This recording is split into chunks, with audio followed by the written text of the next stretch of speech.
Hi beauts, it's Reese. Mwah. If you're a subscriber, thank you so much for continuing to come back every week when I drop these videos on Thursdays at 5:30 p.m. Eastern Time. I really appreciate it. And if you are new here, make sure you stay tuned until the end of the video. And if you like the video, make sure you just go ahead and subscribe and join me and the rest of the beauts. This is a positive community where we uplift and encourage one another. If you don't know, my name is Reese and I was diagnosed with alopecia back in 2017. Since then, I've been on a journey to motivate and inspire and uplift people who may be going through a similar challenge. I'm here to show you all that it does get better and that you can turn something that is so negative and sad into something positive where you can help other people. So make sure you stay tuned. With that being said, let's get into the video.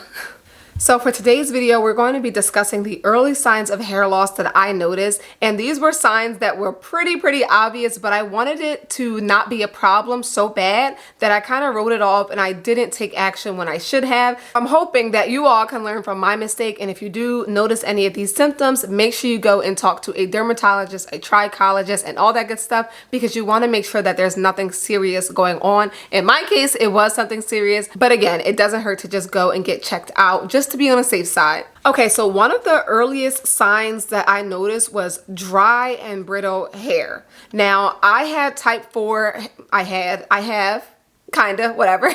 I had type 4 hair, and we all know that type 4 hair is typically known to be super dry, right? But I feel like there is a difference between being dry and then being super coarse and super brittle. No matter how much you moisturize it, it's still dry and brittle and just feels crispy. And that is what I noticed. Like the outside parameters of my hair were super moisturized and it was thriving, but the center part, and now we know why, the center part of my head at the time would just be so dry no matter how much deep conditioning I did. Like I could go through my whole hair care routine and moisturize it, add all the serums and the oils and all that, and within the next day or two it was super dry, as if I hadn't like moisturized or done anything to it in weeks. So that was probably the first sign that I noticed. Again, I know type 4 hair can typically be dry, but if your hair is super dry, no matter how much you moisturize it, it's not retaining any type of moisture, it's just worth getting checked out just to make sure that there's not a deeper issue at hand. So if you see me looking down, it's because I'm looking at my phone. I put the notes in here, so I wanted to make sure that I didn't forget anything.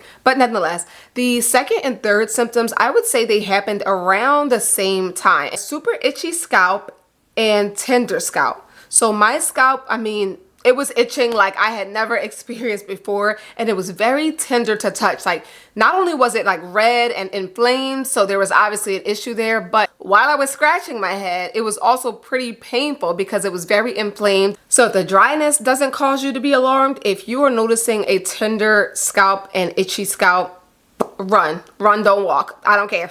Just make sure you go get it looked at, because there could be something going on. I'm not saying that it's alopecia like me, but it could definitely be something going on. Your scalp should not be red and inflamed. That is an issue. The next thing I noticed is something that we commonly look over because we think it's natural, and it can be natural, and that is shedding. So shedding is a common occurrence. I forget how many strands per day that we lose just from brushing our hair. Well, brushing your hair, because we don't have that over here, but I don't know what the exact number is, but shedding is common, right? In my case, my hair was coming out in clumps. I mean, I could just softly pull like on a hair and it would just fall right out. And I wouldn't even have to like tug on it. I mean, I would literally just lightly pull on it and it was coming out. Only in the center where the alopecia was. Like the rest of the hair was fine. It was still thriving for the most part because the alopecia hadn't spread. But the major issues were in the center, and that's where the dryness, the itchiness, the tenderness, and the shedding. The shedding was like nothing I had ever experienced. It was coming out in clumps, like big time. So I'm not talking about you brushing your hair and there's me brushing my hair right now.